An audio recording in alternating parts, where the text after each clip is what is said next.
நம்முடைய பத்திரிகை நண்பர்களுக்கு எங்களுடைய காலை வணக்கத்தை தெரிவித்துக் கொள்கின்றோம். அன்பு சகோதர சகோதரிகளை, இன்று நம்முடைய கோயம்புத்தூர்ல பாரதிய ஜனதா கட்சியினுடைய வெற்றிக்காக பாடுபட்ட தன்னார்வ குழுக்கள் அவரெல்லாம் சந்தித்து நன்றி தெரிவிப்பதற்கு ஒரு வாய்ப்பு. அவர்களுக்கு நன்றி தெரிவிப்பதற்காக நாங்கள் எல்லோரும் இங்கே இணைந்திருக்கின்றோம். அந்த இடத்துல நம்முடைய பத்திரிகையாளர் நண்பர்களையும் சந்தித்துக் கொண்டிருக்கின்றோம். நாளை நம்முடைய மத்திய அரசு 3வது முறை ஆட்சிக்கு வந்த பிறகு தாக்கல் செய்யக்கூடிய முதல் பட்ஜெட்டாக நாளை இருக்கிறது. இன்று பாரத பிரதமர் நரேந்திர மோடி அவர்கள் காலையில பத்திரிகையாளர்களை சந்தித்திருக்கின்றார்.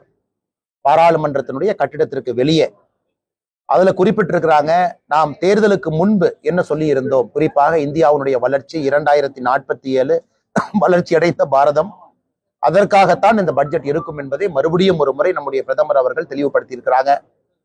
அதுல குறிப்பாக தமிழகத்தினுடைய வளர்ச்சி, தமிழகத்தினுடைய நலன் சார்ந்த திட்டங்களும் இருக்கும் என்பது எங்களுடைய நம்பிக்கை. அதிலே கோயம்புத்தூருக்கு நலத்திட்டங்களும் கோயம்புத்தூருடைய வளர்ச்சிக்காக, அடுத்த கட்ட வளர்ச்சிக்காக மத்திய அரசு செயல்படுத்தக்கூடிய திட்டங்களும் இருக்கும் என்பது எங்களுடைய நம்பிக்கை. குறிப்பாக இந்த பட்ஜெட்டை பொறுத்த வரைக்கும் இது பிப்ரவரி 1 தேர்தலுக்கு முன்பு பட்ஜெட் தாக்கல் செய்யப்பட்டிருந்தாலும் கூட இன்னைக்கு ஜூலை மாதத்துல நாம் பார்க்கின்றோம். இது கிட்டத்தட்ட ஒரு 9 மாதத்திற்கான பட்ஜெட். மறுபடியும் அடுத்த ஆண்டு பிப்ரவரி 1 வரை. அதனால இந்த பட்ஜெட் கண்டினியூட்டி, 10 ஆண்டுகள் நம்முடைய பாரதிய ஜனதா கட்சியினுடைய ஆட்சிக்கும் இந்த 5 ஆண்டுக்குமான இந்த பட்ஜெட் ஒரு கண்டினியூட்டியை நம்ம காட்டும். அதனால எந்தவித டீவியேஷனும் இல்லாம இதற்கு முன்பு எந்த கொள்கைகள் குறிப்புகளோடு நம்முடைய ஆட்சி இருந்ததோ அதே போன்றது இருக்கும் என்கின்ற உறுதிமொழியை பிரதமர் அவர்கள் தெரிவித்திருக்கின்றார்கள். அதை தாண்டி நம்முடைய பத்திரிகை நண்பர்களுக்கு கேள்வி இருக்கும், ஒன்னொன்னா கேளுங்கன்னா பதில் சொல்றோம். ஜிஎஸ்டி மிகப்பெரிய ப்ராப்ளம் அப்படின்னு சொல்லியிருந்தோம். அதனால வளர்ச்சி இல்லாமல் இருக்குது.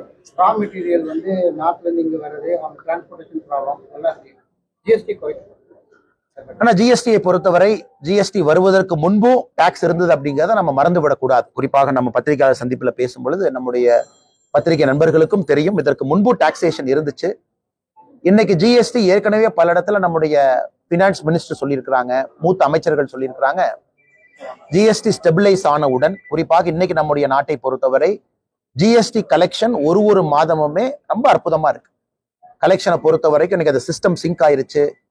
எல்லா இடத்திலும் ஜிஎஸ்டினுடைய கலெக்ஷன் பார்த்தீங்கன்னா போன ஆண்டை கம்பேர் பண்ணும் பொழுது இந்த வருடம் அந்த பர்டிகுலர் மந்த் ஒரு ஏறுமுகத்துல தான் இருக்கு. அப்படி இருக்கும் பொழுது ரேஷனலைசேஷனை பத்தி நம்ம யோசிப்போம் அப்படின்னு பல இடத்துல ஜிஎஸ்டி கவுன்சில்ல எல்லா நம்முடைய நிதி அமைச்சர்கள் இருக்கும் பொழுது எடுக்கப்பட்ட ஒரு ஒருமித்தமான ஒரு முடிவு. அதாவது நம்முடைய ரேஷனலைசேஷன் எப்ப நம்ம கொண்டு வருவோம், அதற்கான முயற்சி எப்பொழுது நாம் எடுப்போம் என்றால் குறிப்பாக இந்த டாக்ஸ் பேஸ் செட்டில் ஆகும் பொழுது. இன்னைக்கு அது நடக்க ஆரம்பித்திருக்கு. அதற்கான ஆரம்ப விஷயத்தை நம்ம பார்க்கிறோம், கிரீன் ஷூட்ஸ் அப்படின்னு நம்ம சொல்லுவோம். அதனால் வருகின்ற காலத்துல நிறைய விஷயங்கள், நேற்று கூட கோயம்புத்தூர்ல நம்முடைய Tamil Nadu higher goods owners association மீட்டிங்ல அவங்க கேட்டிருந்தாங்க, 18% 12% மைக் செட்ல இருந்து, எல்இடி ஸ்கிரீன்ல இருந்து, வாடகை பாத்திரத்திலிருந்து இதுக்கெல்லாம் நீங்க குறைக்கணும், நாங்க அதை கையில் எடுப்பதாக சொல்லி இருக்கின்றோம். நிறைய கோரிக்கைகள் தமிழ்நாடு முழுவதுமே வந்து கொண்டிருக்கிறது. அது ஒரு ஜிஎஸ்டி கவுன்சிலுக்கு முன்பு நம்முடைய நிதியமைச்சர் அவர்களுக்கு தொகுத்து அசோசியேஷன் சார்பாக கொடுக்கிறோம். மேடமும் நிறைய பேர்த்த சந்திக்கிறாங்க. அதனால வருகின்ற காலத்துல இதெல்லாம் செயல்படுத்துவதற்கான வாய்ப்பு அதிகமாக இருப்பதாக நான் பார்க்கின்றேன். பிரகாசமான வாய்ப்பாக நாங்கள் பார்க்கிறோம்.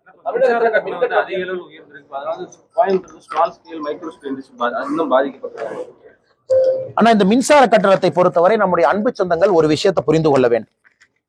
குறிப்பாக இன்னைக்கு தமிழக அரசு பாத்தீங்கன்னா மக்களை முட்டாள் ஆக்குவதற்காக மற்ற மாநிலத்தினுடைய மின்சார கட்டணத்தை ஒப்பீடு செய்யறாங்க. அவங்களே செய்தி குறிப்பும் கொடுக்குறாங்க, இங்க பாருங்க இதான் தமிழ்நாட்டினுடைய மின்சார கட்டணம், மற்ற மாநிலத்தினுடைய மின்சார கட்டணத்தை பாருங்க அப்படின்னு செய்தி குறிப்பு கொடுக்குறாங்க. உதாரணத்திற்கு திமுக தன்னுடைய தேர்தல் அறிக்கையில 221 என்ன சொல்லியிருந்தாங்க அப்படின்னா, மாதத்திற்கு ஒரு முறை மின் கட்டணம் செலுத்தினா போதும் அப்படின்னு. இன்னைக்கு மாதத்துக்கு ஒரு முறை மின் கட்டணம் செலுத்தாதனால வரக்கூடிய பிரச்சனை, பக்கத்து மாநிலத்துல மாதத்துக்கு ஒரு முறை செலுத்துறாங்க. இன்னைக்கு மின் கட்டணம் மாதத்துக்கு ஒரு முறை செலுத்தாதனால வரக்கூடிய பிரச்சனை பாருங்க. உதாரணத்திற்கு கோயம்புத்தூர்ல நான் 200 யூனிட் பயன்படுத்துறேன், மாதத்திற்கு ஒரு முறை மின் கட்டணம் செலுத்துறேன் அப்படின்னா 450 ரூபாய். ஆனா 2 மாதத்துக்கு ஒரு முறை நான் செலுத்துறேன், அப்ப இந்த மாசம் 200, அடுத்த மாசம் 200. அப்ப 2 மாதத்துக்கு ஒரு முறை நான் 400 யூனிட் மின் கட்டணம் செலுத்தும் பொழுது அது 1440 ரூபாய். இப்ப மாதத்துக்கு ஒரு முறை செலுத்தினா இந்த மாசம் 450, அடுத்த மாசம் 450, 900, 200 யூனிட்டுக்கு. ஆனா 2 மாதமும் கால்குலேட் பண்ணி ஒரே 400 யூனிட்டா ஸ்லாப் எடுத்து போட்டாங்கன்னா அது 1440னா நான் 540 ரூபாய் வெறும் 200 யூனிட் மின்சாரம் பயன்படுத்தினால இழப்பு எனக்கு 540 rupees. இப்ப 300 யூனிட்டுக்கு போலாம். இன்னைக்கு நான் 300 யூனிட் மாசத்துக்கு பயன்படுத்துறேன் அப்படின்னா எனக்கான மின் கட்டணம் 705 ரூபாய். இந்த மாசம் 300, அடுத்த மாசம் 300, திமுக அரசு இருக்கக்கூடிய 2 மாதத்துக்கு ஒரு முறை மின் கட்டணத்தை நான் செலுத்துறேன், 6 யூனிட் செலுத்துறேன் அப்படின்னா அது 2940 ரூபாய்.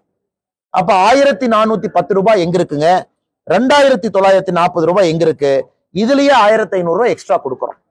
அதனால்தான் மாதம் ஒரு முறை மின்சார கட்டணம் செலுத்துவதற்காக திராவிட முன்னேற்ற கழகத்தினுடைய அரசு சொல்லியிருக்கக்கூடிய வாக்குறுதி 221 நிறைவேற்றினாங்கன்னா குறைந்தபட்சம் தமிழகத்துல யாராக இருந்தாலும் 6000 ரூபாய் குறைந்தபட்சம் அவங்களுக்கு சேமிப்பு கிடைக்கும். இது பக்கத்து மாநிலத்துல பண்ண ஆரம்பிச்சிட்டாங்க. ஆனா திமுக இதை மறைப்பதற்காக பக்கத்து மாநிலத்துல 1 மாசமோ இங்க 2 மாசமோ ஸ்லாப் மாறும், அதை வச்சு ஒரு கம்பாரிசன் காட்டி கொண்டிருக்கின்றார்கள். இதனால பிரச்சனை என்னன்னாங்கன்னா, அடுத்து நீங்கள் அண்ணன் கேட்ட கேள்வி, குறிப்பாக கமர்ஷியல் கனெக்ஷன்ஸ் நீங்க போனீங்கன்னா நான் சொல்லி இருப்பது இன்னும் 2-3 மடங்கு பெருசா இருக்கு. இது தமிழகத்தினுடைய தொழில் வளர்ச்சிக்கு ஒரு மிகப்பெரிய தேக்க நிலையை உண்டாக்கி இருக்கு. அதுல எந்த மாற்று கருத்தும் இல்லை. அடுத்து 2வது பாருங்க, தமிழகத்துல 15 வயசுல இருந்து 29 வயசுக்குள்ள வேலை இல்லாத பட்டதாரிகள் 17.5%. நான் சொல்ற டேட்டாவை திமுக சேலஞ்ச் பண்ணட்டும், இது ரொம்ப முக்கியமான ஒரு விஷயங்கண்ணா. 15 வயசுல இருந்து 29 வயசு வரைக்கும் தமிழகத்துல வேலை இல்லாத பட்டதாரிகள், குறிப்பாக 15 வயசு தான் குழந்தை தொழிலாளர். நிறைய பேர் கன்ஃபியூஸ் பண்ணி கூடாதுங்கண்ணா. 15 வயசு கீழே இருக்கும் பொழுதுதான் குழந்தை தொழிலாளர் நம்ம சொல்றோம். 15 இயர்ஸுக்கு மேல நான் ஹசார்டஸ் இண்டஸ்ட்ரியில வேலை பார்க்கலாம். சோ 15 வயசுல இருந்து 29 வயசு வாலிப வயசுல தமிழகத்துல 17.5% வேலை வாய்ப்பு இல்லை. இது குஜராத் பக்கத்து மாநிலத்துல பாருங்க 6.1%, கர்நாடகா மகாராஷ்டிரா எடுத்துக்கங்க 7%, 8%. 17.5% தமிழகத்துல வேலை வாய்ப்பு இல்லை என்பதை திமுக முதல்ல ஒத்துக்கணும். இது பாராளுமன்றத்தினுடைய கொஸ்டின் ஆன்சர் செஷன்ல ஒரு அமைச்சர் கொடுக்குறாங்க. 2022-23 டேட்டானா அதுக்கான கடைசி டேட்டா தான் இன்னைக்கு இந்திய அரசு பப்ளிஷ் பண்ணிருக்காங்க. 2022-23, 23-24 டேட்டா நம்ம கையில இல்ல. இந்த பத்திரிகையாளர் சந்திப்பு முடிச்ச பிறகு நான் உங்களுக்கு கொடுக்குறேன் அந்த டேட்டாவை. அதனால் இன்னைக்கு தமிழகத்துல வேலை வாய்ப்பு இல்லை என்பது அதிகமாகி இருக்கிறது. அதற்கு பல காரணம். குறிப்பாக சிறு குறு தொழில் செய்யறவங்க மின்சார கட்டணம் ஒன்று, பல விஷயத்திற்காக அவங்க ரெக்ரூட் பண்றதை குறைக்கிறாங்க. ஒரு தேக்க நிலையை தமிழகத்துல பார்க்க ஆரம்பிக்கின்றோம். தமிழகத்திற்குள்ளே வந்திருக்கக்கூடிய உதாரணத்திற்கு எஃப்டிஐ இன்வெஸ்ட்மெண்ட் பாருங்க. தமிழகத்திற்குள்ளே வந்திருக்கக்கூடிய எஃப்டிஐ இன்வெஸ்ட்மெண்ட் மற்ற மாநிலத்தை பார்க்கும் பொழுது ரொம்ப குறைவா இருக்கு. உதாரணத்துக்கு நான் ஒரு டேட்டா உங்களுக்கு கொடுக்குறேன் பாருங்க. இன்னைக்கு தமிழகத்திற்குள்ள வந்திருக்கக்கூடிய எஃப்டிஐ இன்வெஸ்ட்மெண்ட் பாருங்க, 2024ல 20,157 கோடி, ஒரு வருஷத்துக்கு 20,157 கோடி வந்திருக்கு. மகாராஷ்டிரால இதே ஆண்டுல 1,25,101 கோடி, குஜராத்ல 60,600 கோடி. சோ தமிழகத்தை விட மகாராஷ்டிராவை பொறுத்தவரை 5 மடங்கு, குஜராத் கிட்டத்தட்ட 3 மடங்கு இருக்கு. அப்படி இருக்கும் பொழுது எப்படி புதிதாக ஒரு பெரிய தொழிற்சாலை இங்கே வரும்? நான் ஏற்கனவே சொன்னேன், தமிழ்நாட்டுல பாத்தீங்கன்னா 17.5% அன்எம்ப்ளாய்மெண்ட் இந்த ஏஜ் குரூப்ல. அதே குஜராத்ல 5.1, உத்தரப்பிரதேஷ்ல 7, கர்நாடகால 8.5, மகாராஷ்டிரால 10.9. இதையெல்லாம் மறைத்து விட்டு முதலமைச்சர் தைரியமா நிர்மலா சீதாராமன் அம்மா அவங்களுக்கு ஒரு ட்வீட் போடுறாங்க. தமிழ்நாட்டினுடைய வளர்ச்சிக்கு நீங்க இதை கொடுங்க, அதை கொடுங்க, இந்த பட்ஜெட்ல இதையெல்லாம் கொடுங்க. அதனால் நேற்று நாங்கள் மாண்புமிகு முதலமைச்சர் அவர்களுக்கு ஒரு பதில் சொல்லி இருக்கின்றோம். தமிழகத்திற்கு என்னெல்லாம் வந்திருக்கு, என்ன திட்டமெல்லாம் வந்திருக்கு, முதலமைச்சர் கேட்டிருக்கக்கூடிய திட்டங்களும் வரத்தான் போகுது. ஆனால் நீங்கள் செய்யாததை மறைப்பதற்காக எல்லாம் மத்திய அரசு கொடுக்க வேண்டும் என்கின்ற பழிய போடாதீங்க என்பதையும் சொல்லி இருக்கின்றோம். இல்ல மின்சார கட்டணம் முதல் இவ்வளவு பேசுற முதலமைச்சர் மாதத்திற்கு ஒரு முறை மின்சார கட்டணத்தை கணக்கீடு செய்வோம்னு சொல்றதுக்கு 1 நிமிஷம் ஆகும். அதை சொன்னாங்கன்னா நாங்க புள்ளி விவரத்துல 200 யூனிட்டுக்கும் 300 யூனிட்டுக்கும் டிஃபரன்சியேஷன் கொடுத்திருக்கோம். அதுலயே எவ்வளவு சேமிப்பு நீங்க பாருங்க. 300 யூனிட் கிட்டத்தட்ட 1,400 சில்லற ரூபாய், 1,500 ரூபாய் சேமிப்பு வருது. இதையெல்லாம் செய்யாம முதலமைச்சர் அவர்கள் எதோ பேசுறாங்க.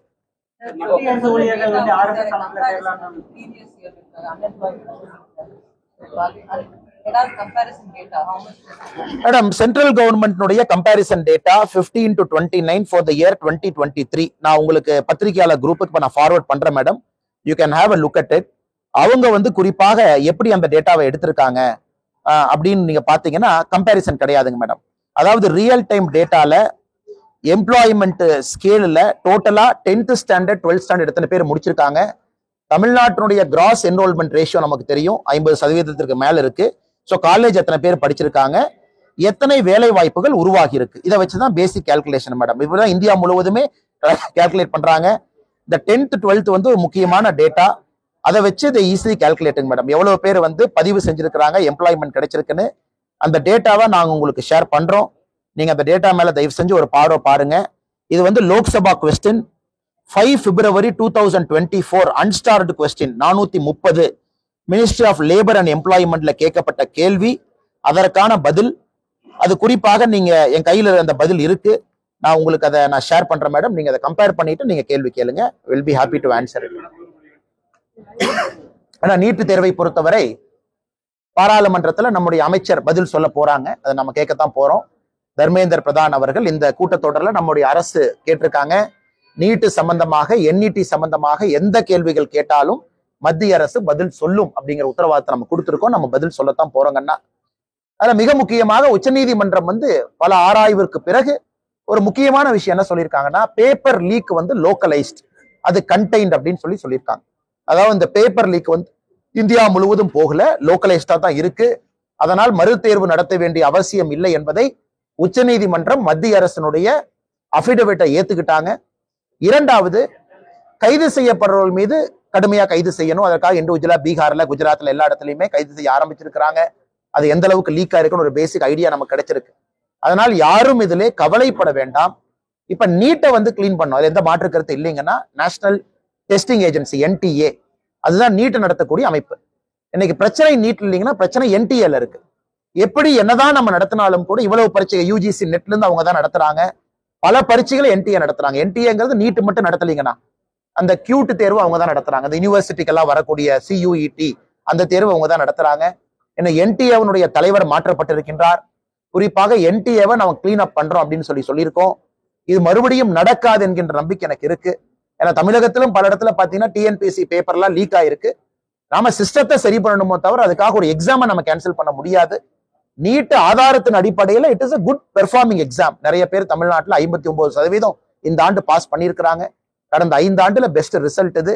அதனால் பாராளுமன்றத்துல நம்முடைய அமைச்சருடைய பதிலுக்காக காத்திருப்போம். ஜனநாயகத்துல எல்லா தேர்ந்தெடுக்கப்பட்ட உறுப்பினர்கள் கேள்வி கேட்க போறாங்க. இது முழுமையாக நம்முடைய அமைச்சர் அவர்கள் பதிலளிக்கத்தான் போறாங்க. ஆனா இப்போதைக்கு உச்சநீதிமன்றம் சொல்லி இருப்பது போல it's a very localised contained தான். இது ஒரு பெரிய அளவுல பாதிப்பு இல்லாத காரணத்தினால் மறுபரீட்சை தேவையில்லை என்கின்ற உச்சநீதிமன்றத்தினுடைய கருத்தை உங்கள்கிட்ட மறுபடியும் நான் பிரதிபலிக்கிறேன். விவசாயிகளுக்கு கௌரவ நீதி மாநில அரசாங்கத்துடைய விவசாயிகளின் எண்ணிக்கையை குறைச்சிருக்கிறாங்கன்னு சொல்லியிருக்காங்க. அது சம்பந்தமா தமிழக பாஜக அழுத்தம் தருமா? ஆனா நம்முடைய விவசாயத்துறை அமைச்சர் திரு சிவராஜ் சிங் சௌஹான்ஜி அவங்ககிட்ட தொலைபேசி மூலமாக சில நாட்களுக்கு முன்பு நான் பேசியிருந்தேன் தமிழக பாரதிய ஜனதா கட்சி சார்பாக. அப்ப ஐயாட்ட என்ன சொன்னோம்னா, நீங்க ஒரு ஃபேக்ட் ஃபைண்டிங் கமிஷன் தமிழகத்திற்கு அனுப்பணும் மத்திய அரசு சார்பாக. அது அக்ரிகல்ச்சர் டிபார்ட்மெண்ட்ல இருந்து அண்டர் செக்ரட்டரி, ஜாயிண்ட் செக்ரட்டரி ரேங்க்ல கண்டிப்பா வரணுங்க ஐயா. அவர்கள் வந்து இதை ஆய்வு செய்யணும். குறிப்பாக தமிழக அரசு கிட்ட கேட்டு 2021 டேட்டா 43 லட்சம், ஆனா 2024 டேட்டா 21 லட்சம். அப்ப 22, 23 லட்சம் பேர் காணா டெலீட் பண்ணிருக்காங்க. எப்படி டெலீட் பண்ணாங்க அப்படிங்கறத நீங்க செக் பண்ணணும். இரண்டாவது, மறுபடியும் அந்த பத்திரிகையாளர் சந்திப்பு மூலமா ஒரு கிளாரிபிகேஷன் கொடுக்கிறோம். இந்த திட்டத்தை 2019 மோடி ஐயா ஆரம்பித்த பொழுது சிறு குறு விவசாயம் தான் ஆரம்பிச்சோம். அதாவது உங்களுடைய டோட்டல் ஏக்கரேஜ் 4.94 ஏக்கர், 5 ஏக்கருக்கு சற்று குறைவாக இருந்தா நீங்க PM கிசான் திட்டத்துல பயன்படலாம். அதன் பிறகு மத்திய அரசு எல்லா விவசாயிகளுக்கும் இதை எக்ஸ்டெண்ட் பண்ணிட்டாங்க. அதாவது உங்களுக்கு எத்தனை ஏக்கர் இருந்தாலும் கூட PM கிசான் திட்டம் உங்களுக்கு வந்து சேரும். ஆனா ஒரு கண்டிஷன் இருக்கு. அதுல கிட்டத்தட்ட 12 கண்டிஷன் கொடுத்திருக்காங்க. இந்த கண்டிஷன் இருந்தா திட்டம் பொருந்தாது. உதாரணத்திற்கு பஞ்சாயத்து தலைவர்களாக அல்லது வார்டு மெம்பர்களாக அல்லது இன்கம் டாக்ஸ் கட்டுறவங்களா அல்லது அரசு பணியில அந்த குடும்பத்துல இருக்கிறவங்க, இது போல சில கண்டிஷனை மத்திய அரசு கொடுத்துருக்காங்க. அப்படி இருந்தா PM கிசான் பொருந்தாது. அதையெல்லாம் நீங்க தவிர்த்தீங்கன்னாவே குறைந்தபட்சம் 39 லட்சம் பேர் தமிழ்நாட்டுல இருக்காங்க. ஏன்னா 79 லட்சம் பேர் தமிழ்நாட்டுல பட்டா சிட்டா தனித்தனியா வச்சிருக்காங்க. 79 லேக் 79 லட்சம் பேருக்கு தனித்தனியா பட்டா சிட்டா வச்சிருக்காங்க. 79,38,000 கரெக்டான டேட்டா. 79,38,000 பேர் தமிழகத்துல விவசாயிகள், அவங்க மேல பட்டா சிட்டா இருக்கு. அதுல நாம சொல்ற கண்டிஷன்லாம் நீங்க கழிச்சீங்கன்னாவே 39 லட்சம் பேர் சாதாரணமா வரணும். கால்குலேஷன் மிஸ்டேக் இருந்தா ஒரு 2-3 லட்சம் நீங்க சேர்த்திக்கலாம். அந்த 43 லட்சத்துல இருந்து 21 லட்சம் டிராப். ஏன்னா இந்த பெனிஃபிஷியரி ஐடென்டிபிகேஷன் முழுவதுமாக தமிழக அரசு, மத்திய அரசு 0% இதுல கண்ட்ரோல் இல்ல. முழுவதும் 100% தமிழக அரசு தான் இணைச்சு கொடுக்கணும். அதனால் பெரிய குளறுபடி நடந்திருப்பதாக நாங்கள் பார்க்கின்றோம். பாரதிய ஜனதா கட்சி சார்பில் அண்ணன் ஜி கே நாகராஜன் எங்களுடைய விவசாய அணி தலைவர் தலைமையில ஒரு குழு போட்டு வேலை இப்பவே பேசிக் டேட்டாவை ஆரம்பிச்சுட்டாங்க. இப்ப இன்னும் ஒரு வார காலத்துல கேம்ப் ஆரம்பிச்சிருவாங்க. தமிழ்நாடு முழுவதுமே பாதிப்படைந்த விவசாயிகளுடைய அப்ளிகேஷனை நாங்களே டைரக்டா கலெக்ட் பண்ண ஆரம்பிக்கிறோம். அதுவும் கூட நடக்க ஆரம்பிக்கும். ஒரு பக்கம் மத்திய அரசை வலியுறுத்துகின்றோம், நீங்க வந்து செக் பண்ணணும் அப்படின்னு. அதனால் மிக விரைவில் இதற்கு ஒரு நல்ல தீர்வு வரும் என்று நாங்கள் நம்புகின்றோம். ஆனா வரும் என்று எதிர்பார்க்கின்றோம். காரணம் பட்ஜெட்ல வர வேண்டிய அவசியம் இதில் இல்லைங்கன்னா, காரணம் இன்னைக்கு நம்முடைய ப்ரொபோசல் கீழிருந்து போயிருக்கக்கூடிய ப்ரொபோசல் வந்து 500 கோடி ரூபாய், 500 crore. இதுக்கான கோயம்புத்தூர்னுடைய அப்ராக்சிமேட்டா அந்த ரயில் நிலையத்தினுடைய அடுத்த கட்டம் செயல்பாட்டுக்கு 500 கோடி ரூபாய். இது வந்து ஒரு விமான நிலையத்தை போல கம்ப்ளீட்டா எக்ஸ்பேண்ட் பண்ணி மல்டிபிள் லெவல்ஸ்ல மேல கொண்டு போறோம். இன்னைக்கு இருக்கக்கூடியது என்னன்னா இபிசி, அதாவது சென்ட்ரல் கவர்மெண்ட்டை எடுத்து இன்ஜினியரிங், ப்ரொக்யூர்மெண்ட் அண்ட் கன்ஸ்ட்ரக்ஷன் இவங்களே பண்ணி கோயம்புத்தூர் மக்களுக்கு கொடுத்துடணும். அப்படிங்கும் பொழுது இது வந்து ரயில்வே துறை அமைச்சர் சாங்ஷன் பண்ணணும். அவருக்கான அந்த பட்ஜெட் அங்கீகாரம் அவருக்கு இருக்கு. அதனால் ரயில்வே துறை அமைச்சர்கிட்டையும் தமிழக பாரதிய ஜனதா கட்சி சார்பாக கோரிக்கை வச்சிருக்கோம். கோயம்புத்தூர் ரயில்வே நிலையத்தை பிபிபிஏ மாடல் வேண்டாம், அதாவது பப்ளிக் பிரைவேட் பார்ட்னர்ஷிப் இல்லாம இன்ஜினியரிங், ப்ரொக்யூர்மெண்ட், கன்ஸ்ட்ரக்ஷன் இபிசி மாடல்ல மத்திய அரசு எடுத்து இந்த ரயில்வே நிலையத்தை வடிவமைத்து கோயம்புத்தூர் மக்களுக்கு அர்ப்பணிக்க வேண்டும் என்கின்ற கோரிக்கையை வச்சிருக்கோம். அதனால் இது பட்ஜெட்ல வர வேண்டும் என்கின்ற அவசியம் இல்லை. இபிசி மாடல் வந்து ரயில்வே போர்டுக்கு போய் ரயில்வே துறை அமைச்சர் அவங்க அப்ரூவல் கொடுப்பாங்க. அதனால் மிக விரைவில் அந்த அறிவிப்பு வர வேண்டும் என்பது எங்களுடைய வேண்டுகோள். அது வரும் என்று நாங்கள் நம்புகின்றோம். அண்ணா, எங்களுடைய தேர்தல் வாக்குறுதியாக கோயம்புத்தூருக்கு நம்ம என்ன கொடுத்திருக்கோம், அதை எல்லாம் தனித்தனியாக ஒரு அமைச்சர்கள்ட்ட நாங்க ஃபாலோ அப் பண்ண ஆரம்பிச்சிருக்கோம். ஒரு அமைச்சராக ஃபாலோ பண்ண ஆரம்பிச்சிருக்கோம். அதுல பெரிய திட்டங்கள் நிச்சயமாக பட்ஜெட் மூலமாகத்தான் வரணும். அதுல எந்த மாற்று கருத்தும் இல்லைங்கன்னா.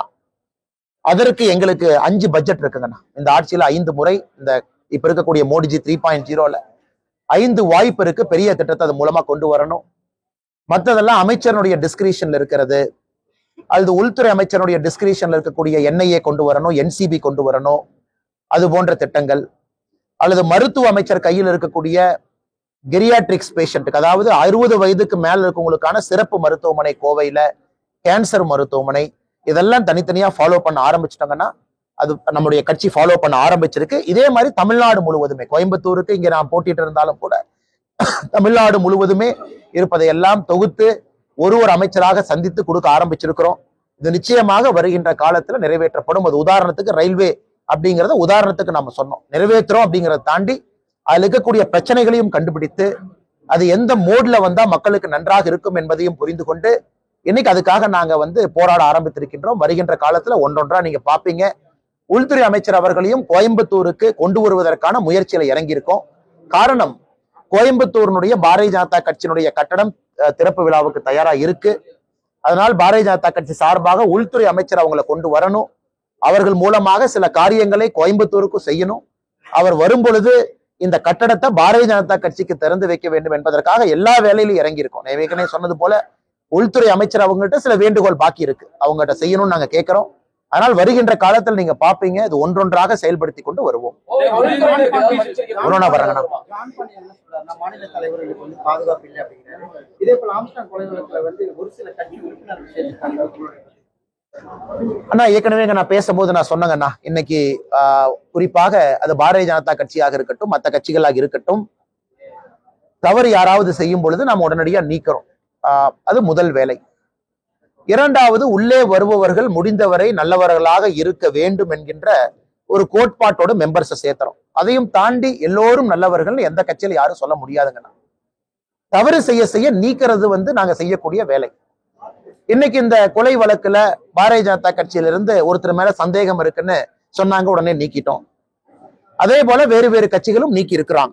நாங்கள் எங்களுடைய கடமையை செய்திருக்கின்றோம். யார தவறு செய்திருந்தாலும் கூட நடவடிக்கை எடுக்க வேண்டும் என கட்சியில அடிமட்ட உறுப்பினர் யாராச்சும் வந்து சேர்றாங்க போறாங்க, இது ஒரு ஆன்கோயிங் ப்ராசஸ். தண்ணி மாதிரி வர்றாங்க போறாங்க. அது மாவட்ட தலைவர், மண்டல் தலைவர் லெவல்ல ஒரு கண்ட்ரோல் இருக்கு.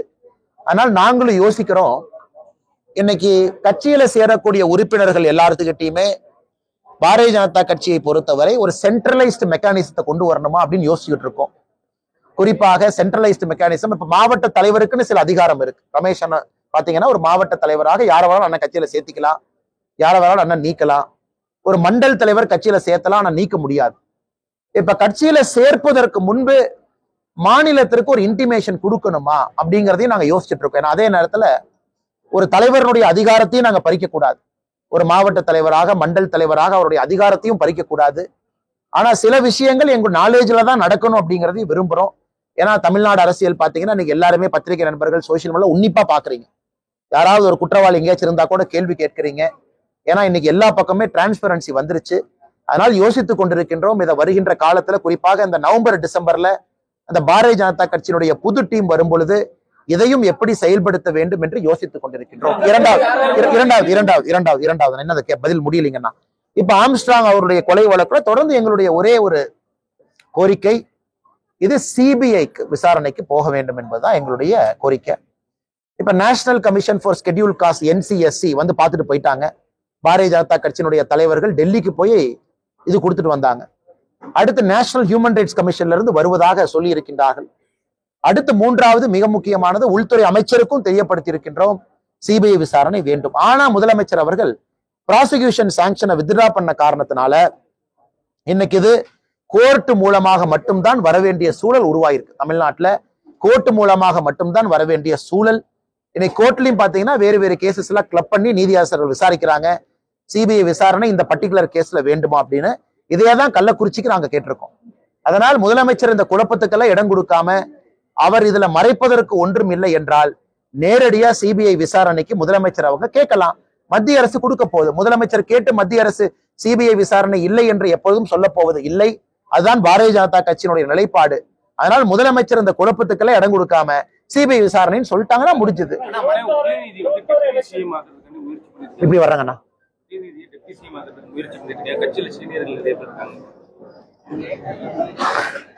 அண்ணா நான் ஏதாச்சும் சொன்னா அப்புறம் உதயநிதி ஸ்டாலின் அறிக்கை கொடுப்பாரு. இது பாரதிய ஜனதா கட்சியினுடைய சதி திட்டம். அண்ணாமலை அவர்களுக்கும் பாரதிய ஜனதா கட்சிக்கு வேலை இல்லை.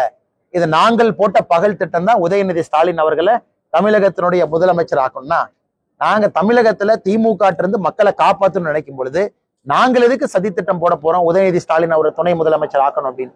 அதனால் எங்களை பொறுத்தவரை முதலமைச்சருக்கு அருகதை இருக்கா? இருக்கு.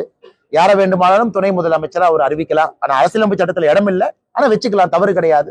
பாரதிய ஜனதா கட்சி ஆளுகின்ற மாநிலத்திலும் துணை முதலமைச்சர் இருக்கிறாங்க கூட்டணியில. முதலமைச்சருக்கு முழு அருகதை இருக்கா? இருக்கு. அவர் யாரை வேணாலும் துணை முதலமைச்சர் ஆக்கலாம். ஆனா அது தமிழக மக்களுக்கு மறுபடியும் ஒரு வெட்ட வெளிச்சத்தை காட்டும். திமுக எப்படிப்பட்ட கட்சி என்பதை தமிழக மக்கள் உணர்ந்து கொள்வதற்கு உதயநிதி ஸ்டாலின் அவர்கள் துணை முதலமைச்சராக பொறுப்பு ஏற்கிறாங்க, முதலமைச்சர் ஆசைப்படுறாங்கன்னா அந்த நாள் தமிழக மக்களுக்கு மறுபடியும் தெரியும். அதே நேரத்துல சீனியர்ஸை பொறுத்த வரைக்கும், கட்சியில் இருக்கக்கூடிய உறுப்பினரை பொறுத்த வரைக்கும், என்னங்கன்னா உங்களுக்கு வேலைனா போஸ்ட் ஓட்டுறதுதான் நம்ம வேலை அப்படிங்கிறத மறுபடியும் அன்னைக்கு அவங்க உறுதிப்படுத்தத்தான் போறாங்க. அதனால் இதுல நான் கருத்து சொல்வதை விட அந்த நிகழ்வு நடக்கும் பொழுது தமிழக மக்கள் தங்களுடைய கருத்தை சொல்லுவாங்க.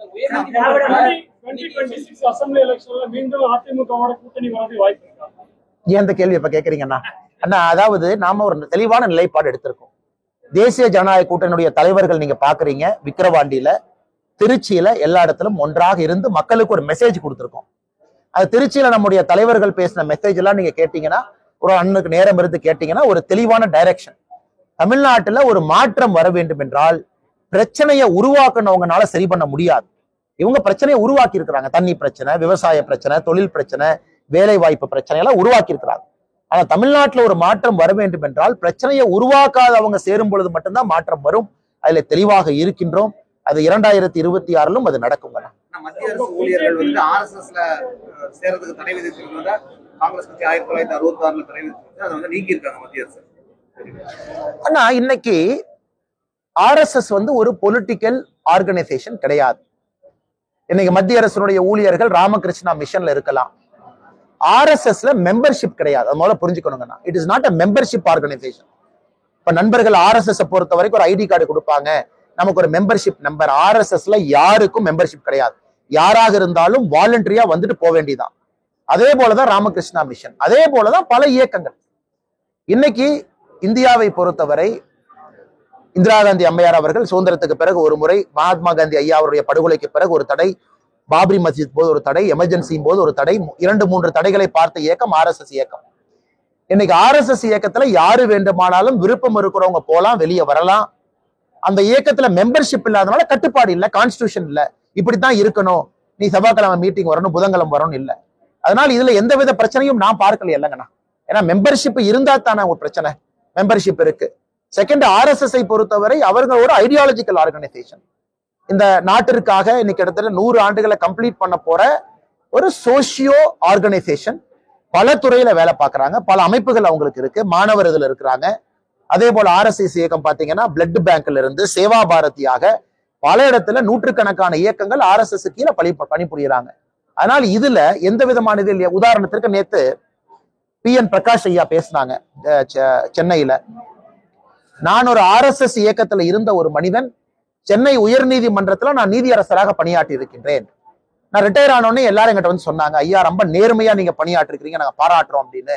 அவர் அதான் நேற்று அந்த மேடையில சொன்னாங்க, சென்னையில மோகன் பகவத் ஐயா இருக்கும் பொழுது சொன்னாங்க, ஒரு நீதியரசராக நான் ஆவதற்கு முன்பே RSS இயக்கத்திற்காக நான் போராடி இருக்கின்றேன், கைது செய்யப்பட்டிருக்கின்றேன், சிறைக்கு சென்றிருக்கின்றேன், வெளியே வந்திருக்கின்றேன். என்ன நீதியரசர் ஆக்கும் பொழுது கேட்டாங்க, கைதாயிருக்கு. ஆமான்னு சொன்னேன். எதுக்கு கைதாக்கிறீங்க? ராமர் கோவில் கட்ட வேண்டும் என்கின்ற ஆர்ப்பாட்டத்துக்காக கைதாக்கியிருக்கேன்னு சொன்னேன். அதன் பிறகு நான் நீதியரசர் ஆயிருக்கிறேன். ஆனா என் ஜட்ஜ்மெண்ட்ல எங்கேயும் கூட ஒரு டிஞ்ச் ஆஃப் ஒரு தவறை நான் கொண்டு வரல. நான் ரிட்டையர் ஆகும் பொழுது எல்லாம் இஸ்லாமிய சொந்தங்கள்லாம் வந்து என்னை பாராட்டினாங்க, ஹைகோர்ட்லயும் ஒரு வார்த்தையை பயன்படுத்தினாங்க. இது எல்லாருக்கும் பொருந்தும் அல்லங்கண்ணே. உங்களுடைய பிஜேபி கட்சி வந்துட்டு சைனீஸ் பேம்போட கம்பேர் பண்ணீங்க, எப்ப முழுமையான ஒரு வளர்ச்சி பார்க்கணும்? ஆனா 1984 பாரதிய ஜனதா கட்சி இந்திய அளவுல 2 MP, 1998 கூட்டணி ஆட்சி, 99 முழுமையான கூட்டணி ஆட்சி. அன்னைக்கு அந்த சைனீஸ் பேம்பு பாத்தீங்கன்னா 14 ஆண்டுகள்ல வளர்ந்துருச்சு. 2 MP இருந்து ஆட்சிக்கு வந்துட்டோம். ஆனா அன்னைக்கு தனியான ஆட்சி இல்ல. அதற்கு இன்னும் ஒரு சில வருடங்கள் தேவைப்பட்டது. 2014 ஒரு ஆலமரமா வளர்ந்திருக்கும். 2019 ஒரு பெரிய சாதனைங்கன்னா கம்யூனிஸ்ட் பார்ட்டி ஆஃப் சைனாவை ஓவர்டேக் பண்ணி மெம்பர்ஷிப் அதிகமா வந்திருக்கு. இன்னைக்கு உலகத்துல ஒரு democratic party, communist party of China CPC is not democratic party. ஒரு டெமோக்ராட்டிக் பார்ட்டியா அதிக மெம்பர்ஸ் இருக்கிறது பாரதிய ஜனதா கட்சி இன்னைக்கு அடிப்படையில். சோ அந்த பாத்தீங்கன்னா 1984 to 1998, 99, 2019, 24 பல பரிமாண வளர்ச்சி. இன்னைக்கு தமிழகத்துல அதே போல இந்த வலிமையான வேர்கள் வந்து இன்னைக்கு 11% ஓட்டு கொடுத்திருக்குங்கண்ணா. 2024 பாராளுமன்ற தேர்தல், 2026 அடுத்த படி. அதனால இந்திய அளவுல பாரதிய ஜனதா கட்சிக்கு நடந்தது தமிழகத்திலும் நிச்சயமாக நடக்கும், அதுல மாற்று கருத்து இல்லை. ஆட்சி அமைப்புன்ற சொல்றீங்க, 26ல ஆட்சி அமைப்பா அப்படின்ற வளர்ந்து சொல்றீங்க அண்ணா. 11.5% சிங்கிளா நின்று நீங்க எடுத்திருக்கீங்கண்ணா. இதே ஆட்சி அமைத்த கட்சிகளுடைய வாக்கு சதவீதம் இன்னைக்கு பாக்குறீங்க 19% இருக்கு. இன்னைக்கு ஆண்டு கொண்டிருக்கக்கூடிய கட்சியினுடைய வாக்கு சதவீதம் 26% இருக்கு இன்னைக்கு திராவிட முன்னேற்ற கழகம். அதனால் நிச்சயமாக 500 நாட்கள்ல அந்த வளர்ச்சியை நோக்கி பாரதிய ஜனதா கட்சி செல்லும் என்பதுல எங்களுக்கு முழுமையாக நம்பிக்கை இருக்கு. இல்ல நாங்க உழைக்கணும், மக்களை ஏத்துக்கணும், உழைப்பதற்கு நாங்கள் தயாராக இருக்கின்றோம், மக்கள் ஏற்றுக்கொள்வார்கள் என்று நம்புகின்றோம். பார்த்தனா அதைத்தான் தொடர்ந்து நாங்க சொல்றோம். உயர் நீதிமன்றம் இதற்கு முன்னாடி பத்திரிகை நண்பர்கள் ஞாபகப்படுத்துறோம், கலைஞர் கருணாநிதி ஐயா அவர்கள் 2006 ஆட்சிக்கு வந்த பொழுது இதே போல ரிட்டையர்டு உயர் நீதிமன்ற நீதிபதி ஒருத்தரை போட்டு கள்ளுக்கடையை திறக்கலாமான்னு ஒரு கமிஷன் அமைச்சாங்க. அந்த கமிஷன் ரிப்போர்ட் கொடுக்கும் பொழுது அருமையா ஒரு வார்த்தையை பயன்படுத்தினாங்க, ரசாயனங்கள் மூலமாக செய்யக்கூடிய மதுபானங்களை விற்பனை செய்யும் பொழுது இயற்கையாக இருக்கக்கூடிய கள்ளுக்கடைகளை மூடுவேன் என்று சொல்லுகின்ற அரசனுடைய வாதத்தை நாங்கள் ஏற்றுக்கொள்ள முடியாது அப்படின்னு நீதிபதி சிவசுப்பிரமணியன் கமிஷன் அவங்க கலைஞர் ஐயாட்ட ரிப்போர்ட் கொடுத்தாங்க. இன்னைக்கு அதையே ஒரு சிட்டிங் ஜட்ஜ் வந்து இதையே வந்து ஒரு வாதமாக வைக்கிறாங்க. கெமிக்கல்ல நீங்க கடையில விற்கிறீங்க, இயற்கையாக கிடைக்கக்கூடிய கல்லை ஏன் விற்க மாட்டீங்க அப்படிங்கிறதா நீதிபதி அது போன்ற கேள்வி கேட்டிருக்காங்க. ஆனால் இந்த முறையாவது பாரதிய ஜனதா கட்சியினுடைய தொடர் கோரிக்கை இது.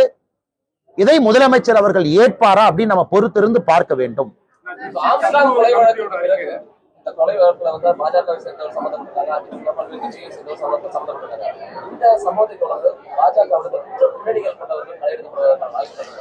அண்ணா அண்ணா இங்க பாருங்கண்ணா, இன்னைக்கு நான் பத்திரிகை நண்பர்களுக்கு ஒன்னு ரிலீஸ் பண்றேங்கண்ணா. இது ஆக்சுவலா ஒரு 2-3 நாள் கழிச்சு ரிலீஸ் பண்ணலாம்னு பார்த்தோம். இன்னைக்கு நண்பர் நீங்க கேட்டனால இதை இன்னைக்கு ரிலீஸ் பண்றோம். ஆனா இது சம்பந்தமா, அதாவது திராவிட முன்னேற்ற கழகம் அப்படிங்கிற ஒரு கட்சி திமுக நமக்கு தெரியும். இன்னைக்கு திமுக கட்சியில ஒரு உதாரணத்துக்கு நான் சொல்றேன். ஏன்னா திமுக கட்சியில வந்து பாரதிய ஜனதா கட்சியில குற்ற பின்னணி இருக்கிறவங்க இருக்கிறாங்க, இத்தனை பேர் இருக்கிறாங்க, அத்தனை பேர் இருக்கிறாங்க அப்படின்னு சொல்லி அவங்க ஒரு ஸ்டேட்மெண்ட் ஒன்று ரிலீஸ் பண்ணாங்க. அதுல யாரோ ஊர்ல இருக்கிறவங்க பேர்லாம் பாரதிய ஜனதா கட்சியினுடைய தலையில போட்டு இதெல்லாம் பாரதிய ஜனதா கட்சியினுடைய அக்கௌண்ட்ல ஏத்து அப்படின்னு சொல்லிட்டு அவங்க அதை கொடுத்தாங்க. அதை காங்கிரஸ் கட்சியினுடைய தலைவரும் அதே டாக்குமெண்ட் எடுத்துட்டு போய் ஒரு பத்திரிகையாளர் சந்திப்பு நடத்தி இதை பாருங்க இந்த டாக்குமெண்ட் அப்படின்னு. இது வந்துன்னா இந்த கிரைம் முன்னேற்ற கழகம் அப்படிங்கிற டாக்குமெண்ட்டை பத்திரிகையாளருக்கு ரிலீஸ் பண்றோம். இந்த கிரைம் முன்னேற்ற கழகம் அப்படின்னு திமுகவுக்கு ஒரு புதிய பெயர் வச்சு இதுல யாரெல்லாம் சம்பந்தப்பட்டிருக்காங்க அப்படிங்கிற டாக்குமெண்ட். நாங்க சும்மா பேரெல்லாம் சொல்லிங்கன்னா நாங்க வந்து பேரெல்லாம் சொல்ல, நாங்கள் உங்களுக்கு சொல்வது தேதியோட. இதுல 3 காலம் இருக்கும், ஆனா ரிலீஸ் பண்ணிடுறோம். உங்களுக்கு இந்த டாக்குமெண்ட் கிடைச்சிடும். காலம் நம்பர் 1 வந்து பெயர் மற்றும் புகைப்படம். திமுகல இருக்கக்கூடிய மெம்பர் எந்த குற்றத்துல இன்வால்வ் ஆயிருக்கிறாங்க, கிரைம், அந்த குற்றச்சாட்டு என்ன, 3வது நாள். சோ கிரைம் முன்னேற்ற கழகம் சொல்லிட்டு உங்களுக்கு இதை நாங்க ரிலீஸ் பண்றோம். 18 பேஜ் இதுல இருக்கு. ஆனா 18 பேஜ் இருக்கு, 18 பேஜ் இருக்கு. சராசரியாக இதுல இன்னைக்கு நாங்கள் கணக்கெடுத்த வரை 112 பேர்த்துக்கு மேல மேஜர் கிரைம் இன்னைக்கு தேதி வரைக்கும். இது திமுக இந்த ஆட்சிக்கு வந்ததுல இருந்து மட்டும்தானே. 2021 மே மாசம் ஆட்சிக்கு வந்த பிறகு நாங்கள் எடுத்திருக்கக்கூடிய திமுக தொண்டர்கள் எதுல இன்வால்வ் ஆயிருக்கிறாங்க. இது உதாரணத்துக்கு எப்படி இருக்கும் அப்படின்னாங்கன்னா, போதைப் பொருள் கடத்தியதா இருக்கலாம், அவங்களுடைய தனிப்பட்டதெல்லாம் நாங்க போகவே இல்லைங்கண்ணா. ஒரு கோயில்ல வந்து ஒரு டிவைஎஸ்பி ஆபாசமா திட்டி அடிச்சதா இருக்கலாம், இவர்கள் செய்திருக்கக்கூடிய கள்ளக்குறிச்சி கள்ளச்சாராய விஷயத்துல தொடர்பு இருக்கவங்களா இருக்கலாம், அரசியல் கட்சி படுகொலையில சம்பந்தப்பட்டவங்களா இருக்கலாம், வியாபாரி கிட்ட ஒரு 18 லட்சம் ரூபாய் மோசடியில ஈடுபட்டவங்களா இருக்கலாம். அதாவது நான் திமுக கட்சி அப்படின்னு சொல்லி பண்ணவங்க. இந்த கிரைம் முன்னேற்ற கழகம் டாக்குமெண்ட்டை நாங்க ரிலீஸ் பண்றோம். நாங்க திமுகவை போல யாரோ ஒரு புகைப்படத்தை போட்டு இங்க பாருங்க இவங்க தான் பாஜகன்னு ரேண்டமா நானும் ஒரு 5000 பேர்த்த போட்டு உங்களுக்கு கொடுக்க முடியுங்கண்ணா. ஆனா இந்த ஆத்தென்டிக் டாக்குமெண்ட்டை புகைப்படத்தோட, கிரைமோட, நாளோட நீங்க பத்திரிகை செய்தியோட கோரிலேட் பண்ணிக்கலாம், வேற செய்தியோட கோரிலேட் பண்ணிக்கலாம். இதை உங்க பத்திரிகையாளர் குரூப்புக்கு நாங்க ரிலீஸ் பண்றோம். இதை நீங்க முதல்ல பாருங்கண்ணா. இதை பார்த்தீங்கன்னாவே திராவிட முன்னேற்ற கழகம் ஆட்சிக்கு வந்த பிறகு குற்ற பின்னணி இருப்பவர்கள் திமுகவை பயன்படுத்தி எப்படி இங்க குற்றம் செய்யறாங்க அப்படிங்கிறது உங்களுக்கு தெரியும். ஆனா எல்லாம் தெரிஞ்ச பேர் தானே உங்களுக்கு. ஃபர்ஸ்ட் முதல் நபர் வந்து ஜாஃபர் சாதிக்ல இருந்து ஆரம்பிச்சு இதுல நீங்களே ஆச்சரியமா இருக்கு உங்களுக்கு. வேலு, கன்னிக்குட்டு, பழனிசாமி, அதாவது பேரை சொல்லணும் அப்படிங்கறதுக்காக நாங்க ஒரு 10 பேர்த்த சொல்லிங்கன்னா குற்ற பின்னணி இது வந்து ஒரு நேஷனல், ஒரு தமிழ்நாட்டு லெவல்ல கவர் ஆயிருக்காது. ஆனா சேலத்துல கவர் ஆயிருக்கும், தென்காசியில கவர் ஆயிருக்கும், ஆனா கோயம்புத்தூர்ல கவர் ஆயிருக்காது நியூஸ் பேப்பர்ல. இது மொத்தமாக சேகரிச்ச பெயர்கள். நீங்க பாருங்க, அடுத்த பிரஸ் மீட்ல நீங்க கேட்கத்தான் போறீங்க. திமுக அதுக்கு பதில் சொல்லும் நீங்க கேள்விக்கு. அன்னைக்கு நான் முழுமையா அதுக்கு பதில் சொல்றேன். இந்த பத்திரிகையாளர் சந்திப்பு முடிச்சோடனே உங்க வாட்ஸ்அப் குழுக்கு அதை அனுப்பிச்சிடும். பாருங்க, இத்தனை நாள் ஆச்சு அவங்களுக்கு, இத்தனை நாள் ஆச்சு. இந்த ராமர் அவருடைய புகழை தெரிந்து கொள்வதற்கு திமுகவுக்கு ராமருக்கு செருப்பு மாலை போட்ட ஒரு கட்சி. அதாவது இந்த கட்சியினுடைய ஐடியாலஜிக்கல் மென்டார் திமுக என்று சொல்வதை விட இந்த கட்சி யாரால் உருவானதோ, சித்தாந்தம் யாருகிட்ட இருக்கோ, ராமருக்கு செருப்பு மாலை போட்டவர்கள் இன்னைக்கு திமுகவினுடைய சட்டத்துறை அமைச்சர் அண்ணன் ரகுபதி அவர்கள் சொல்றாங்க, சமூக நீதி ராமர் காலத்தில் இருந்துச்சு, சமநீதி ராமர் காலத்தில் இருந்துச்சு. அதைத்தான் இன்னைக்கு திமுக பின்பற்றினாங்க. இதைத்தான் நாங்க சொல்றோம். ராமர் ஆட்சி வேண்டும், ராமருக்கு கோவில் வேண்டும்னு தொடர்ந்து சொல்றது. எல்லா கடவுளும் ஆட்சி ஆளவில்லை, ராமர் மட்டும்தான் ஆட்சி ஆண்டார். அதனாலதான் ராமராஜ்யம். இவங்க உள்ள ராமனுக்கு முக்கியத்துவம் கொடுக்குறாங்க. பாரதிய ஜனதா கட்சி எல்லா கடவுளுக்கும் முக்கியத்துவம் கொடுக்கும், மாரியம்மனுக்கும் சரி, கருப்பணசாமிக்கும் சரி, முருகபெருமானுக்கும் சரி, விநாயகருக்கும் சரி. ஆனா ராமராஜ்யம் ஏன் சொல்றோம்னா, மிச்ச கடவுள் ஆளவில்லை, அவர்கள் நம்மை வழி நடத்தினார். ஆனால் ராமர் ஒரு மனிதனாக வந்து ஆட்சி நடத்தினால அந்த ஆட்சி எப்படி இருந்தது அப்படிங்கிறது ராமராட்சி. இன்னைக்கு திமுகவினுடைய சட்டத்துறை அமைச்சர் பாருங்க, அதாவது சிறைக்கு யாரெல்லாம் போறாங்களோ குற்றவாளிகளை கண்காணிக்க வேண்டிய அமைச்சர் அவர்கள் இன்னைக்கு நாங்களும் ராமர் ஆட்சிட்டாங்க. இப்ப எந்த அளவுக்கு போறாங்கன்னா, காமராஜர் ஆட்சின்னு போன வாரம் சொன்னாங்க, இந்த வாரம் ராமர் ஆட்சிங்கிறாங்க.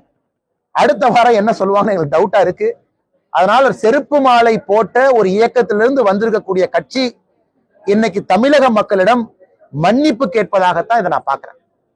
ரகுபதி அவருடைய ஸ்டேட்மெண்ட் வந்து தமிழக மக்கள்கிட்ட கை கூப்பி நாங்கள் ராமரை அவமானப்படுத்தியதற்காக மன்னிப்பை கோருகின்றோம் என்று ரகுபதி அவர்களுடைய அந்த ஸ்டேட்மெண்ட்டை நாங்க பாக்குறோம்.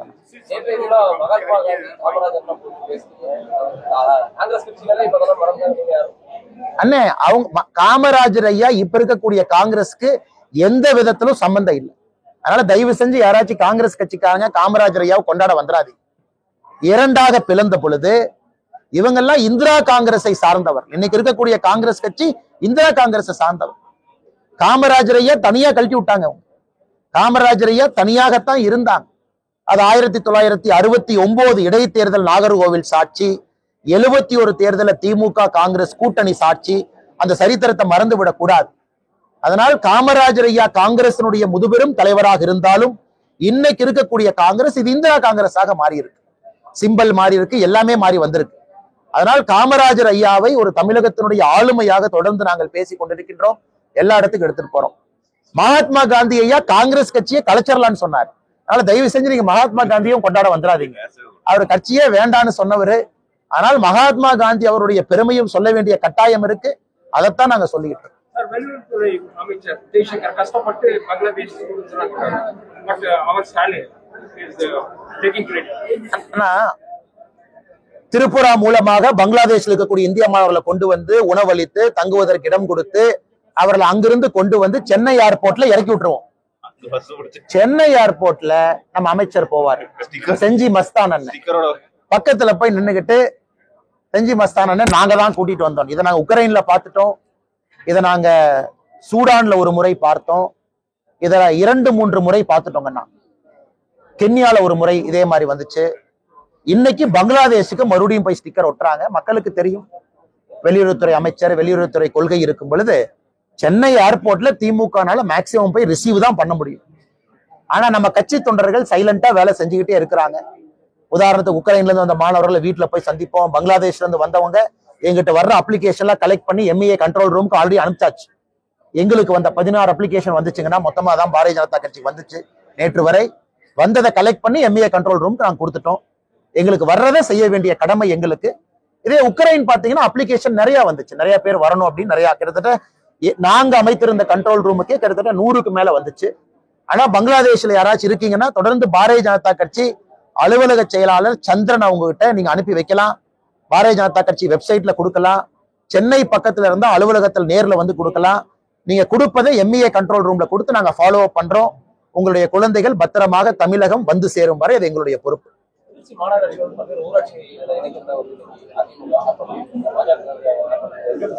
ஆனா தெரியலீங்கன்னா நம்மளுடைய கட்சி அங்க எடுத்திருப்பாங்க. நான் உங்களுக்கு விரிவா நான் பேசுறேங்கண்ணா. நன்றி அண்ணா, ரொம்ப நன்றி. தேங்க்யூ அண்ணா. நீங்க மேடம் ஏதோ கேட்க வந்தீங்க?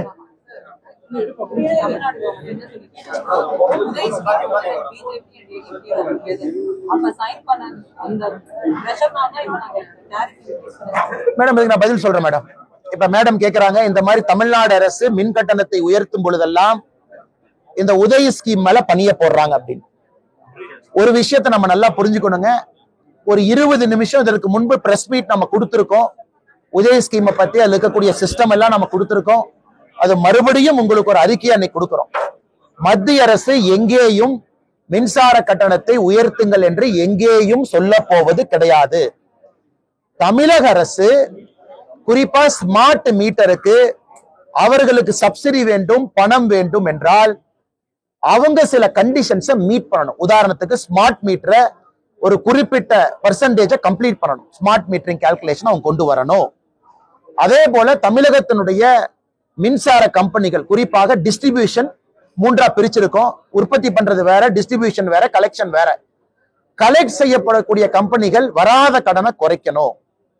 மின்சார கம்பெனிகள் நஷ்டத்துல தொடர்ந்து இயங்கி மத்திய அரசு கிட்ட பணம் கேட்க கூடாது. இதுதான் மத்திய அரசனுடைய கண்டிஷனோ தவிர தமிழக அரசனுடைய பொறுப்பின்மைக்கும் அவர்களுடைய கையாளாகத்தனத்திற்கும் மத்திய அரசு எப்பொழுதும் நீங்க கட்டணத்தை உயர்த்துங்கன்னு எங்கேயுமே நம்ம சொல்லல. இன்னைக்கு நீங்க குஜராத் ஒரு கம்பேரிசனா எடுத்துக்கங்க. நம்ம காலையில பேசின டேட்டாவை மறுபடியும் நீங்க பாருங்க. 200 யூனிட் மந்த்லி கொடுக்கறத விட மந்த்லி கால்குலேட் பண்ணுங்க. 2 months தமிழ்நாடு கால்குலேட் பண்ணிட்டு குஜராத்தோட கம்பேர் பண்றாங்க. அது தவறு. இதே தமிழ்நாடு மந்த்லி கால்குலேட் பண்ணி குஜராத்தோட கம்பேர் பண்ணும் பொழுது அவர்களுக்கு தெரியும் தமிழ்நாட்டினுடைய மின்சார கட்டணம் பக்கத்து மாநில மின்சார கட்டணம் எப்படி இருக்கும். அங்க இருக்கக்கூடிய லாஸ பாருங்க, தமிழ்நாட்டினுடைய எனர்ஜி மிக்ஸ பாருங்க. அதிகமாக காற்று மூலமாக வரக்கூடிய மின்சாரம் தமிழ்நாடு நம்பர் 1, சோலார்ல டாப் 3ல இருக்கும். நம்முடைய எனர்ஜி மிக்ஸே ரெனியூவபிளை நோக்கி இருக்கும் பொழுது இன்னும் கோலுக்கு உங்க கொடுக்கக்கூடிய காசை பாருங்க. அதனால் தமிழக அரசு இதை சொல்லுகின்ற பொய்யாகத்தான் இருக்கு. அடுத்த முறை நமக்கு வாய்ப்பு கிடைக்கும் பொழுது இந்த உதய ஸ்கீமை பத்தி மறுபடியும் விலாவரியாக பேசுவதற்கு பத்திரிகை நண்பர்கள் எனக்கு ஒரு வாய்ப்பு கொடுங்க. ஆனா இன்னைக்கு நேரம் இல்லாத காரணத்தினால உங்களுக்கு அந்த அறிக்கையை மறுபடியும் வாட்ஸ்அப் குரூப்ல அன்எம்ப்ளாய்மெண்ட், உதய ஸ்கீமுக்கான டாக்குமெண்ட், மூன்றாவது நீங்க கேட்ட கிரைம் முன்னேற்ற கழகத்தினுடைய டாக்குமெண்ட் 3ம் உங்க வாட்ஸ்அப் குழுவில் நாங்க பகிர்ந்தோம். நன்றி. 10 வருஷத்துல வந்து மத்திய அரசு சமஸ்கிருத மொழி வளர்ச்சிக்காக அதிக நிதி ஒதுக்கியிருக்காங்க. ஆனா இதை நான் பல இடத்துல சொல்லியிருக்கேன். தமிழ் பல்கலைக்கழகம் எத்தனை இருக்கு, சமஸ்கிருதத்துக்கான பல்கலைக்கழகம் எத்தனை இருக்கு, ஹிந்திக்கான பல்கலைக்கழகம் எத்தனை இருக்கு. அதனால் அவர்களை பொறுத்தவரை எத்தனை பல்கலைக்கழகம் இருக்கோ அதுக்கு கொடுப்பாங்க. தமிழ்நாட்டுல முதலமைச்சர் அவர்கள் நாளை காலையில இன்னும் ஒரு 3-5 மத்திய அரசு பல்கலைக்கழகம் வேண்டும் என்று கேட்டால் நாங்க டெல்லிக்கு போய் அதை வாங்கிட்டு வர்றோம். அதற்கு அடுத்த வருஷத்திலிருந்து புரோரேட்டா பணம் கொடுப்பாங்க. அதாவது தமிழ் பல்கலைக்கழகம் எத்தனை இருக்கோ அவ்வளவு பணம், சமஸ்கிருதம் எவ்வளவு இருக்கோ அவ்வளவு பணம். சமஸ்கிருதம் இந்தியா முழுவதும் வேறு மாநிலத்துல ஒரு ஆட்சி அதை தொடங்குறாங்க. யூபியில தொடங்குறாங்க, ராஜஸ்தான்ல தொடங்குறாங்க, டெல்லியில தொடங்குறாங்க. சோ சமஸ்கிருத பல்கலைக்கழகங்கள் அதிகமா இருக்கு, ஹிந்தி பல்கலைக்கழகங்கள் அதிகமா இருக்கு. தமிழ்நாட்டுல தமிழ் பல்கலைக்கழகங்கள் நம்முடைய ஊருக்குள்ள மட்டும் இருக்கு. இன்னைக்கு முதலமைச்சர் அவர்கள் அதை அதிகப்படுத்தினா அதற்கான வரக்கூடிய நிதியும் அதிகமா இருக்கும். அதனால முதலமைச்சர் அதை புரிந்து கொள்ளாமல் தமிழ்நாட்டுக்கு தமிழ் பல்கலைக்கழகம் இவ்வளவுதான் கொடுத்தாங்கன்னு சொல்றதை விட எத்தனை தமிழ் பல்கலைக்கழகம் இருக்கு, எத்தனை சமஸ்கிருத பல்கலைக்கழகம் இருக்கு, எத்தனை ஹிந்தி பல்கலைக்கழகம் இருக்குன்னு சொன்னா தெரியும். எல்லா பல்கலைக்கழகத்திற்கும் சமமாகத்தான் நிதி போகுது. அதை யாரும் அதிகப்படுத்தியோ குறைத்தோ கொடுக்க முடியாது. ஆனா அந்த மொழி வளர்ச்சி எல்லாமே பல்கலைக்கழகங்கள் மூலமா தான் போகுது. தஞ்சை தமிழ் பல்கலைக்கழகத்துக்கு பணம் வருது, CICT central institute of classical Tamil தரமணிக்கு பணம் வருது. சோ இன்ஸ்டிடியூஷன்ஸ் அதிகமா இருந்தா பணம் அதிகமா போகும், இன்ஸ்டிடியூஷன்ஸ் குறைவா இருந்தா பணம் குறைவா போகும். ஏன்னா நீங்க எவ்வளவு நிதி கொடுத்தாலும் அதை செயல்படுத்தக்கூடியவர்கள் இன்ஸ்டிடியூஷன். சிஐசிடி ஒண்ணுதான் இருக்குன்னா தரமணியில central institute of classical Tamil. முதலமைச்சர் இன்னொரு 10 ஏக்கர் 20 ஏக்கர் நிலம் கொடுக்கட்டும், சவுத் தமிழ்நாட்டுல நாங்க ஒண்ணு கொண்டு வர்றோம். ஆனா நிலம் அவர் கொடுக்கணும், நாங்க கொண்டு வர்றோம். முதலமைச்சர் அவர்கள் தஞ்சை தமிழ் பல்கலைக்கழகம் ஒண்ணு இருக்கு, இன்னொன்னுக்கு ப்ரொபோசல் அனுப்பட்டும், நாங்க அப்ரூவல் வாங்கிட்டு வர்றோம். அதனால் பல்கலைக்கழகங்களை அதிகப்படுத்தினால் வரக்கூடிய நிதி ஆட்டோமேட்டிக்கா அதிகமாகும். ஏன்னா மத்திய அரசை பொறுத்தவரை நிதியை இந்த அமைப்புகள் மூலமாக மட்டும்தான் செலவு செய்ய முடியுமோ தவிர அவங்க தன்னிச்சையா தமிழை வளர்க்கறக்கோ, சான்ஸ்கிரிட்டை வளர்க்கறக்கோ, ஹிந்தியை வளர்க்கறக்கோ செலவு பண்ண முடியாதுங்கண்ணா. நன்றிங்க ஐயா.